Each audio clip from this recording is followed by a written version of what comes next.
ಎಲ್ಲರಿಗೂ ನಮಸ್ಕಾರ. ನಾನು ನಿಮ್ಮ Srilatha, founder of Niharika learning space, ಹಾಗೆ ಕೌನ್ಸಿಲರ್ ಅಂಡ್ ಟ್ರೈನರ್ ಆಗಿದೆ. ಪ್ರೀತಿಯ ವೀಕ್ಷಕರೇ, ನಿಮಗೆ ಕಳೆದ ಸಂಚಿಕೆಯಲ್ಲಿ ನಾನು ಟೇಬಲ್ಸ್ ಅನ್ನ ಹಾಗೆ ನಂಬರ್ಸ್ ಅನ್ನ ನಿಮ್ಮ ಮಕ್ಕಳು ಹೇಗೆ ಕಲಿತಾ ಇದ್ದಾರೆ ಅನ್ನೋದನ್ನ ಚೆಕ್ ಮಾಡೋದಕ್ಕೆ ಹೇಳಿದೀನಿ. ಅದನ್ನ ನೀವು ಮಾಡಿದ್ರಿ ಅಂತ ಅನ್ಕೊಂಡಿದ್ದೀನಿ. ಆದ್ರೆ ಇನ್ನೊಂದು ಮೇನ್ ಪ್ರಾಬ್ಲಮ್ ಇರೋದನ್ನ ನಾನು ನೋಡ್ತಾ ಇರೋದು ವಿದ್ಯಾರ್ಥಿಗಳಲ್ಲಿ ಅಂತ ಏನಂತ ಹೇಳಿದ್ರೆ, ಕಾಮನ್ ಸೆನ್ಸೇ ಇರೋದಿಲ್ಲ. ಅಂದ್ರೆ ಒಂದ್ ಕ್ವೆಶನ್ಗೆ ಇಷ್ಟು ಆನ್ಸರ್ ಬರಬಹುದು ಅನ್ನೋದೇ ಆ ಯೋಚನೆಗಳೇ ಇರೋದಿಲ್ಲ. ಇದು ಕೇವಲ ನಾನು ಚಿಕ್ಕ ಮಕ್ಕಳಿಗೆ ಅಂತ ಹೇಳ್ತಿಲ್ಲ. ಸಾಧಾರಣ ನಾನು ಕಳೆದ ಒಂದು 10 ವರ್ಷಗಳಲ್ಲಿ ಸೆಕೆಂಡ್ ಸ್ಟ್ಯಾಂಡರ್ಡ್ ಟು MSc ತನಕ ಕೂಡ ಮತ್ತೆ ಇಂಜಿನಿಯರಿಂಗ್ ಕಾಲೇಜಲ್ಲಿ ಕೂಡ ಪಾಠ ಮಾಡ್ಕೊಂಡು ಬಂದಿದ್ದೀನಿ. ಇಷ್ಟು ಕಾಮನ್ ಸೆನ್ಸ್ ಇರೋದಿಲ್ಲ ಅಂತ ಹೇಳಿದ್ರೆ ವಿದ್ಯಾರ್ಥಿಗಳಿಗೆ, ಎಲ್ಲಾದ್ರೂ ನಾವು ಒಂದು ಕ್ವೆಶನ್ ಇದೆ ಅಂತ ಅನ್ಕೊಳ್ಳೋಣ, ನ್ಯೂಮರಿಕಲ್ಸ್ ಇದೆ ಫಿಸಿಕ್ಸ್ ಅಲ್ಲಿ, ಒಬ್ಬ ಮನುಷ್ಯನ ಹೈಟ್ ಎಷ್ಟು ಅಂತ ಕೇಳಿದಾಗ ಒಂದ್ ಆನ್ಸರ್ ಏನಾದ್ರೂ 12 ಫೀಟೋ 13 ಫೀಟೋ ಆನ್ಸರ್ ಬಂದ್ಬಿಟ್ರೆ ಅಷ್ಟೇ ಆನ್ಸರ್ ಅನ್ನ ಬರ್ದು ಇಟ್ಬಿಡ್ತಾ ಇದ್ದಾರೆ. ಸಾಧಾರಣ ನಮ್ಮ ಈಗ ನಾವು ಫಿಸಿಕ್ಸ್ ಅಲ್ಲಿ ಹೇಳೋದಾದ್ರೆ, ಯಾವ್ದೇನ್ ಮಾಡೋದ್ ಕ್ವೆಶನ್ಸ್ ಅನ್ನ ಸಾಲ್ವ್ ಮಾಡೋದಾದ್ರೆ, ಈಗ ನಾವು ಎಕ್ಸಾಂಪಲ್ ಏನ್ ಮಾಡೋದು, ರೇಡಿಯಸ್ ಆಫ್ ಕರ್ವೇಚರ್ ಅಂತ ಬರುತ್ತೆ. ಒಂದು ಲೆನ್ಸ್ ಅನ್ನ ತಗೊಂಡ್ರೆ ಅದು ಎಷ್ಟಿರ್ಬೇಕು, ಮ್ಯಾಕ್ಸಿಮಮ್ ಅಂದ್ರೆ ಫ್ಯೂ ಸೆಂಟಿಮೀಟರ್ ಅಷ್ಟೇ ಇರುತ್ತೆ. ಆದ್ರೆ ಅದಕ್ಕೆ ಕಿಲೋಮೀಟರ್ ಆನ್ಸರ್ ಬಂದ್ರು ಅಷ್ಟೇ ಆನ್ಸರ್ ಅನ್ನ ಇಡ್ತಾರೆ. ಸೊ ಅವಾಗ ಪೇರೆಂಟ್ಸ್ ಏನ್ ಹೇಳ್ಬಿಡ್ತಾರೆ, ಇಟ್ ಇಸ್ ಸಿಲ್ಲಿ ಎರರ್ ಅಂತ ಹೇಳ್ತಾರೆ. ಸೊ ಎಷ್ಟೋ ಜನ ನಿಮ್ ಮಾರ್ಕ್ಸ್ ಹೋದ್ಕೊಂಡು ನೀವೇನ್ ಹೇಳ್ತೀರಾ, ಮಾರ್ಕ್ಸ್ ಅಲ್ಲಿ ಕಡಿಮೆ ಬಂದ್ ಕೂಡ್ಲೆ ಬೇಜಾರಾಗತ್ತೆ. ಆದ್ರೆ ಮಾರ್ಕ್ಸ್ ಹೆಂಗೋಯ್ತು ಅಂದ್ ಕೂಡ್ಲೆ ಸಿಲ್ಲಿ ಮಿಸ್ಟೇಕ್ ಅಂತ ಹೇಳ್ತಾರೆ. ಅದ್ ಆಕ್ಚುಲಿ ಸಿಲ್ಲಿ ಮಿಸ್ಟೇಕ್ ಆಗಿರಲ್ಲ, ಒಂದು ಕಾಮನ್ ಸೆನ್ಸೇ ಇರಲ್ಲ, ಹಾಗೆ ಆ ಕಾನ್ಸೆಪ್ಟ್ ಎಷ್ಟು ಬರ್ಬೇಕು ಅನ್ನೋ ಯೋಚನೆನೇ ಇಲ್ಲ. ಇಲ್ಲೇ ನಾವು ಕೆಲವೊಂದು ವಿಷಯವನ್ನ ಜಸ್ಟ್ ಡೆಮೋ ಕೊಡ್ತೀವಿ. ಈಗ ನೀವ್ ಇಲ್ಲಿ ಋಷಕ್ ಇಲ್ಲಿ ಕುತ್ಕೊಂಡಿದ್ದಾನೆ ಅಲ್ವಾ, ಇದನ್ನ ನಾವೀಗ ಸ್ವಿಂಗ್ ಮಾಡಿದ್ರೆ, ಜೋಕಾಲಿಯನ್ನು ತೂಗಿದ್ರೆ ಒಂದು 30 ಸೆಕೆಂಡ್ಸ್ಗೆ ಎಷ್ಟು ಸಲ ಸ್ವಿಂಗ್ ಆಗ್ಬೋದು ಅಂತ ನಿಮ್ ಯೋಚನೆ ಇದೆ? 15, 20, 30 ಸೆಕೆಂಡ್ಸ್ಗೆ ನಾನು ಕೇಳ್ತಾ ಇದ್ದೀನಿ. ಖಾಲಿ 30 ಸೆಕೆಂಡ್ಸ್ಗೆನೆ ಎಷ್ಟು ಆಗಬಹುದು? 15, 20, 14. ಓಕೆ, ಅದನ್ನ ಮಾಡೋ ಮೊದ್ಲು ಈಗ ಸೊ ನಮ್ಗೆ ಇಲ್ಲಿ ವೇದಾಂತ್ ಇದಾನಲ್ವಾ, ನಿಮ್ಗೆಲ್ಲ ಸ್ಕೇಲ್ ಯೂಸ್ ಮಾಡಿದೀರಾ? ನಾರ್ಮಲ್ ಆಗಿ ಸ್ಕೇಲ್ ಯೂಸ್ ಮಾಡಿದೀರಾ. ಸೊ ಈಗ ವೇದಾಂತ್ ಹೈಟ್ ಎಷ್ಟು ಸೆಂಟಿಮೀಟರ್ ಇರ್ಬಹುದು ಅಂತ ನಿಮ್ಗೆ ಅನ್ಸುತ್ತಾ ಇದೆ? ನೋಡಿ ವೀಕ್ಷಕರೇ, ನೀವು ಗಮನಿಸಿ, ಯಾಕಂದ್ರೆ ಸ್ಕೇಲ್ ಅನ್ನ ಯೂಸ್ ಮಾಡ್ತಾರೆ. ಒಂದು 15 ಸೆಂಟಿಮೀಟರ್ ಅನ್ನೋದಾಗ್ಲಿ 30 ಸೆಂಟಿಮೀಟರ್ ಅನ್ನೋದಾಗ್ಲಿ, ಓಕೆ, ನೀವು ಯೂಸ್ ಮಾಡಿರೋ ಬುಕ್ ಇದೆ ಅಲ್ವಾ, ಇದೆ ತಾನೆ? ಸೊ ಆ ಬುಕ್ ಎಷ್ಟು ಸೆಂಟಿಮೀಟರ್ ಇರಬಹುದು ಅನ್ನೋ ಯೋಚನೆ ಇದೆಯಾ ನಿಮ್ಗೆ? 18 ಸೆಂಟಿಮೀಟರ್, 50. ಅದನ್ನ ಇವಾಗ ಒಂದ್ಸಲಿ ಮಾಡಿ ನೋಡೋಣ. ಅದ್ರ ಮೊದ್ಲು ಈಗ ಋಷಿಕ್ಗೆ ವೇಟ್ ಮಾಡ್ತಾ ಇದ್ದಾನೆ ಯಾವಾಗ ಸ್ವಿಂಗ್ ಮಾಡೋದು ಅಂತ. ಋಷಿಕ್ ಸ್ವಿಂಗ್ ನಾವು ಓಕೆನಾ, ಶುರು ಮಾಡೋಣವಾ? ಓಕೆ ವಿಹಾನ್, ನೀನ್ ಟೈಮ್ ಮಾಡು 30 ಸೆಕೆಂಡ್ಸ್. ನೀವು ಕೌಂಟ್ ಮಾಡ್ಬೇಕು. ಕೌಂಟ್ ಮಾಡೋವಾಗ ಮುಂದೆ ಹೋಗಿ ವಾಪಸ್ ಬಂದ್ಮೇಲೆ 1 ಅಂತ ಕೌಂಟ್ ಮಾಡೋದು, ಮುಂದೆ ಹೋಗೋದು ಹಿಂದೆ ಹೋಗೋದು. ವೀಕ್ಷಕರೇ, ಇದನ್ನೇ ನಾವು ಹೈಯರ್ ಸ್ಟ್ಯಾಂಡರ್ಡ್ಸ್ಗೆ ಹೋದಾಗ time period, frequency of the wave ಅನ್ನೋದನ್ನೆಲ್ಲ ಕಲಿತಾ ಹೋಗ್ತೀವಿ. ಸೊ ಆ ಬೇಸಿಕ್ ಕಾನ್ಸೆಪ್ಟ್ಸ್ಗಳು ಇಲ್ಲೇ ಕರೆಕ್ಟ್ ಆಗಿ ಕಲಿಬೇಕಾಗುತ್ತೆ. ಶುರು ಮಾಡೋಣವಾ? ಯಾ, ತುಡಿ. ಇಳು ವಿಹಾನ್, ಆಚೆಡು, ಆ ಕಡೆ ಹೋಗು. ನೀವು ಸರಿ, ಓಕೆ, ಶುರು ಮಾಡಿಲ್ಲ ನೀವು ಕರೆಕ್ಟ್ ಆಗಿ. ಹಾ, ಒಬ್ರು ಒಂದ್ ಕಡೆ ನೋಡಿ, ಅವ್ರಿಗೆ ಫೋರ್ಸ್, ಒಬ್ರು ಈ ಕಡೆ ಎಳಿತಾ ಇದಾರೆ, ಎಲ್ಲಿ ಹಾಕ್ಬೇಕು. ನಾನು ಇದನ್ನೇ ಹೇಳಿರೋದು, ಕಾಮನ್ ಸೆನ್ಸ್ ಅನ್ನೋದು ಮಕ್ಕಳಲ್ಲಿ ಮಿಸ್ ಆಗ್ತಾ ಇರೋದ್ರಿಂದ ಇದೆಲ್ಲ ಪ್ರಾಬ್ಲಮ್. ಹಾ, ಶುರು ಮಾಡು ವಿಹಾನ್.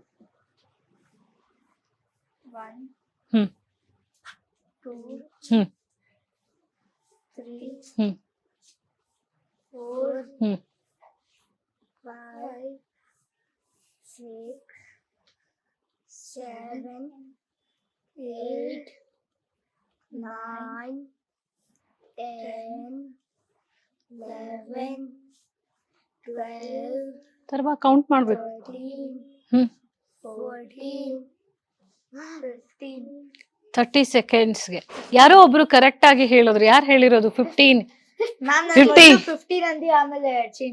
ಆದ್ರೆ ಇವರೆಲ್ಲ ಆನ್ಸರ್ ಮಾಡಿದ್ರು. ಆದ್ರೆ ಅವ್ರು ಒಂದ್ ವಿಷಯ ಹೇಳ್ಬೇಕಾಗಿತ್ತು, ಮೇಡಮ್ ನೀವ್ ಎಷ್ಟು ಫೋರ್ಸ್ ಅಲ್ಲಿ ಇದನ್ನೇ ಈಗ ನೀವು ಫಾಸ್ಟ್ ಆಗಿ ಮಾಡಿದ್ರೆ 30 ಜಾಸ್ತಿ ಆಗ್ತಿತ್ತು ತಾನೆ. ಸೊ ಅದನ್ನ ಅವ್ರು ಕೇಳ್ಬೇಕಾಗಿತ್ತು. ಅಂದ್ರೆ ಆ ಫೋರ್ಸ್ ಅನ್ನೋ ಕಾನ್ಸೆಪ್ಟ್ ಆಗ್ಲಿ, ಅಯ್ಯೋ ಅದನ್ನ ನಾವು 6th ಸ್ಟ್ಯಾಂಡರ್ಡ್ಗೋ 7th ಸ್ಟ್ಯಾಂಡರ್ಡ್ಗೋ ಫಿಸಿಕ್ಸ್ ಅಲ್ಲಿ ಬಂದ ಮೇಲೆ ನಾವು ಕಲಿಯೋದು ಅಂತಲ್ಲ. ಒಂದು ಮ್ಯಾಥಮ್ಯಾಟಿಕ್ಸ್ ಹೇಳೋವಾಗ 1 ಸೆಕೆಂಡ್ ಅಲ್ಲಿ, ಓಕೆ ಈಗ 30 ಸೆಕೆಂಡ್ ಅಲ್ಲಿ 15 ಸ್ವಿಂಗ್ಸ್ ಆಯ್ತು. ಒಂದ್ ಗಂಟೆಗೆ ಎಷ್ಟು ಸ್ವಿಂಗ್ ಆಗ್ಬೋದು? 15, ಹೇಗ್ ಮಾಡ್ಬೇಕು? Ma'am, 360 into 15. No, 60 into 15. 60 into 15? Ma'am, 30 into 60, ma'am. 30 into 60? 60 into 15. 30 ಸೆಕೆಂಡ್ಸ್ಗೆ 15 times swing ಆಯ್ತು. ಅಂದ್ರೆ ಇದನ್ನೇ ನಾವೇನ್ ಮಾಡ್ತೀವಿ, ಸ್ಟೇಟ್ಮೆಂಟ್ ಪ್ರಾಬ್ಲಮ್ ಮಕ್ಕಳಿಗೆ ನೀವು ಸುಮ್ಮನೆ ಕ್ಯಾಲ್ಕುಲೇಷನ್ ಅಲ್ಲೂ ಎರರ್ ಮಾಡ್ತಾರೆ. ಇನ್ನೊಂದು ಎರರ್ ಏನಾಗ್ತಿರತ್ತೆ ಅಂದ್ರೆ ಸ್ಟೇಟ್ಮೆಂಟ್ ಪ್ರಾಬ್ಲಮ್, ಆ ಪ್ರಾಬ್ಲಮ್ ಏನು ಅನ್ನೋದನ್ನ ವಿಶ್ವಲೈಸೇ ಮಾಡ್ಕೊಳ್ಳೋದಕ್ಕೆ ಆಗ್ತಾ ಇರಲ್ಲ. 30 ಸ್ವಿಂಗ್ಸ್ ಆಗುತ್ತೆ. ಸೊ 1 hour ನೀವು ಸ್ವಲ್ಪ ನೋಡಿ, ಅಂದ್ರೆ 30 ಸೆಕೆಂಡ್ಸ್ ಅಲ್ಲಿನೇ 15 ಸ್ವಿಂಗ್ಸ್ ಆಗಿ ಹೋಗಿದೆ. 1 hour ಅನ್ನೋದು ಎಷ್ಟು ದೊಡ್ಡದದು, ಎಷ್ಟು ಸೆಕೆಂಡ್ಸ್ ಇದೆ ಅದರಲ್ಲಿ. ನೀವು ನನಗೆ ಆನ್ಸರ್ ಹೇಳೋದ್ ಬೇಡ, ಅದನ್ನ ಹೇಗ್ ಮಾಡ್ತೀರಾ? ಏನ್ ಮಲ್ಟಿಪ್ಲೈ ಮಾಡ್ಬೇಕು ನೋಡಿ, ಡಿವೈಡ್ ಮಾಡ್ಬೇಕು. ಸೊ 15 ಸೆಕೆಂಡ್ಸ್ಗೆ ನಿನ್ಗೆ 30 ಸೆಕೆಂಡ್ಸ್ಗೆ 15 ಸ್ವಿಂಗ್ ಆಗಿರೋದ್ರಿಂದ, ಸೊ ನೀವೇನಾದ್ರೂ 1 ಮಿನಿಟ್ ಫಸ್ಟ್ ಹೇಗ್ ಮಾಡ್ಬೇಕು, 1 ಮಿನಿಟಿಗೆ ಎಷ್ಟಾಗತ್ತೆ? 60 seconds. 30 ಸೆಕೆಂಡ್ಸ್ಗೆ 15 ಸ್ವಿಂಗ್ ಆದಾಗ 1 ಮಿನಿಟ್ಗೆ ಎಷ್ಟು ಸ್ವಿಂಗ್ ಆಗತ್ತೆ? 30 ಆಗತ್ತೆ. 1 ಮಿನಿಟ್ಗೆ 30 ಆಗತ್ತೆ. ಸರಿನಾ? ಕರೆಕ್ಟಾ? Okay. 1 hour is equal to how many minutes? 60 minutes. So 60 ನ into 30 ಮಾಡೋದು. 6 into 3 ಎಷ್ಟು? 6 into 3 is 18. ಸೊ ಆಮೇಲೆ 2 0 ಹಾಕ್ಬಿಟ್ರೆ ಆಗೋಯ್ತಲ್ವಾ? 1800. ಅಂದ್ರೆ ಅಷ್ಟು ಸಲ 1 hour ಕೂತ್ಕೊಂಡ್ರೆ ನೀವು ಆನ್ಸರ್ ಮಾಡುವಾಗ 30 ಆಗತ್ತೆ, 60. ಆ ಕಲ್ಪನೆಯೇ ಇಲ್ಲ. ಅದು ಇಲ್ಲಿ ಪ್ರಾಬ್ಲಮ್ ಆಗ್ತಾ ಇರೋದು. ಯಾಕಂದ್ರೆ ಆ ಒಂದು ಕಾಮನ್ ಸೆನ್ಸ್, ಅಂದ್ರೆ ಈಗ ನಿಮ್ಮ ಹೈಟ್ ಎಷ್ಟು, ವೇದಾಂತ್ ಹೈಟ್ ಎಷ್ಟು ಅಂತ ಹೇಳಿದ್ರಿ? ಎಷ್ಟಿರ್ಬೋದು ಇವನ್ ಹೈಟ್? 20 ಸೆಂಟಿಮೀಟರ್. ಓಕೆ, ಶಾನ್ವಿ ಹೇಳಮ್ಮ, ಎಷ್ಟಿರ್ಬೋದು ಇವನ್ ಹೈಟ್? 60. ಹಾ, 60. 70, 80. ಓಕೆ, 1 ವ್ಯಾಲ್ಯೂ ಫಿಕ್ಸ್ ಮಾಡ್ಬೇಕು. 60. ಹಾ, 55 ಸೆಂಟಿಮೀಟರ್. ಎಷ್ಟು ಋಷಿಕ್ ಇವನ್ ಹೈಟ್? ನಿಂತ್ಕೊಂಡು ನಿನ್ನ ಹೈಟ್ ಎಷ್ಟಿದೆ ನೋಡೋಣ. ಇವನ್ಕಿಂತ ಉದ್ದ ಇದೆಯಾ? ಹಾ, ಎಷ್ಟು ಎಷ್ಟಿರ್ಬೋದು?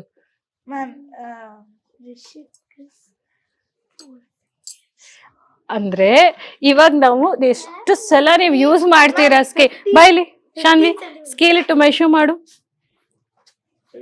ಕೆಳಗಿಂದ ಮಾಡ್ಕೊಂಬ. ಹಾ, ಇದು ಎಷ್ಟು ಸೆಂಟಿಮೀಟರ್ ಸ್ಕೇಲ್ ಫಸ್ಟ್ ನೋಡ್ಕೊಳ್ಳಿ. ಎಷ್ಟು ಸೆಂಟಿಮೀಟರ್ ಸ್ಕೇಲ್ ಇದು? ಈ ತರ ಸ್ಕೇಲ್ ಎಷ್ಟು ಸಲ ಯೂಸ್ ಮಾಡಿದಿರಾ? ಅಂದ್ರೆ ಈಗ ನೀವು 20 ಸೆಂಟಿಮೀಟರ್ ಅಂತ ಆನ್ಸರ್ ಮಾಡಿದ್ರಿ ಅಲ್ವಾ? 20 ಸೆಂಟಿಮೀಟರ್ ಅಂತ ಆನ್ಸರ್ ಮಾಡೋವಾಗ ಕೆಲವ್ರು ಆನ್ಸರ್ ಮಾಡಿದ್ರಿ 20 ಸೆಂಟಿಮೀಟರ್ ಅಂದ್ರೆ ಇಷ್ಟೇ ಚಿಕ್ಕದು. ನಿಮ್ಮ ಹತ್ರ ಇರುತ್ತಲ್ಲ ಡಾಲ್, ಆಟ ಆಡೋ ಡಾಲ್ ಇರುತ್ತಲ್ವಾ, ಅದು ಮೇ ಬಿ 20 ಸೆಂಟಿಮೀಟರ್ ಅಂತ ಹೇಳ್ಬೋದು. ಅಂದ್ರೆ ಆ ಒಂದು ಸೆಂಟಿಮೀಟರ್ ಕಲ್ಪನೆ ಪುಸ್ತಕದಲ್ಲಿ ಬರ್ದ್ಬಿಡ್ತೀರಾ. 20 ಸೆಂಟಿಮೀಟರ್ ಅದು ಎಷ್ಟು ದೊಡ್ಡದಿದೆ. ಅದೇ ನಾವು ಹಿಂದೆ ತಗೊಂಡ್ರೆ ಯಾರಿಗೆ ಸ್ಕೂಲಿಗೆ ಹೋಗದೇ ಇದ್ದವರಿಗೂ ಕೂಡ ಅದರ ಅಳತೆಯ ಒಂದು ಯೋಚನೆಗಳು ಇರ್ತಾ ಇತ್ತು. ಅದನ್ನೇ ನಾನು ಹೇಳ್ತೇನೆ, ಆ ಕಾಮನ್ ಸೆನ್ಸ್ ಇಲ್ಲ ಅಂತ. ಇವಾಗ ಮೆಷರ್ ಮಾಡೋಣ. ಯಾರು ಮೆಷರ್ ಮಾಡ್ತೀರಾ? ವೇದಾಂತನ ನೀನ್ ಮೆಷರ್ ಮಾಡ್ತೀಯಾ? ಕರೆಕ್ಟ್. ಓಕೆ, ಬೇಡ ಶಾಮಿ ನೀನ್ ಮಾಡಮ್ಮ. ನೋಡ್ ಸ್ವಲ್ಪ ಅಂತ ಹಾಳು ನೋಡೋಣ, ಚಾನ್ಸ್ ಕೊಟ್ಟಿದ್. ಹಾ ನೋಡಿ, ಹಾ ಹಾ ಹಾ, Ma'am, 36. I mean 26. ಏನ್ 26? 90 plus 20. ಎಷ್ಟು? 90 plus 26. Ma'am, ಅಲ್ಲಿ ನೀವು ಮಾಡುವಾಗ 90 plus 10 is 100, 100 and plus 16 is 116. ಅವನ್ ಹೈಟ್ ಇರೋದು 116 ಸೆಂಟಿಮೀಟರ್. ನಿನ್ ಹೈಟಾ ಸೆಂಟಿಮೀಟರ್ ಅಲ್ಲಿ? ನೋ ನೋ ನೋ ನೋ, ಅಷ್ಟಿಲ್ಲ. ನೀನು ಇವಾಗ ಮೆಷರ್ ಮಾಡಿದ್ರಲ್ಲ, ಈ ಸ್ಕೇಲ್ ಸರಿ ಇಲ್ವಾ? ಅದಕ್ಕೋಸ್ಕರ ಅಷ್ಟೆಲ್ಲ ನೀನ್ ಹೈಟ್ ಇಲ್ಲ, ಆಯ್ತಾ? ಅಂದ್ರೆ ಆ ಕಾಮನ್ ಸೆನ್ಸ್ ನಿಮ್ಮ ಮಕ್ಕಳಲ್ಲಿ ಎಷ್ಟಿದೆ. 1 ಲೀಟರ್ ಮನೇಲಿ ಹಾಲು ತಗೊಂಡ್ ಬಂದಾಗ ಆ ಲೀಟರ್ ಎಷ್ಟು, ಆಮೇಲೆ ಆ ಮಿಲಿ ಲೀಟರ್ ಎಷ್ಟು, ಆ ಕಲ್ಪನೆ ದಿನನಿತ್ಯ ನೀವು ಜೀವನದಲ್ಲಿ ಏನ್ ನೋಡ್ತೀರಾ ಅದನ್ನ ನೋಡ್ತಾ ಮಕ್ಕಳು ಕಲಿಯುವ ಹಾಗೆ ಮಾಡಿದ್ರೆ ಆ ಮ್ಯಾಥ್ಸ್ ಅನ್ನೋದು ನಿಜವಾಗಿ ಅವರಿಗೆ ಆಟ ಅನ್ಸುತ್ತೆ, ಅಥವಾ ಅದೊಂದು ಹೊಸ ಸಬ್ಜೆಕ್ಟ್ ಅಂತ ಅನಿಸುತ್ತೆ. ನಮ್ಮ ಜೀವನದಲ್ಲಿಯೇ ಒಂದು ಆಟ ಅಂತ ಅನ್ಸುತ್ತೆ ಅಂತ ಹೇಳ್ತಾ ಮುಂದಿನ ಸಂಚಿಕೆಯಲ್ಲಿ ಇನ್ನಷ್ಟು ವಿಚಾರಗಳನ್ನ ನಿಮ್ಗೆ ತಿಳಿಸ್ಕೊಡ್ತೀವಿ. ಧನ್ಯವಾದಗಳು.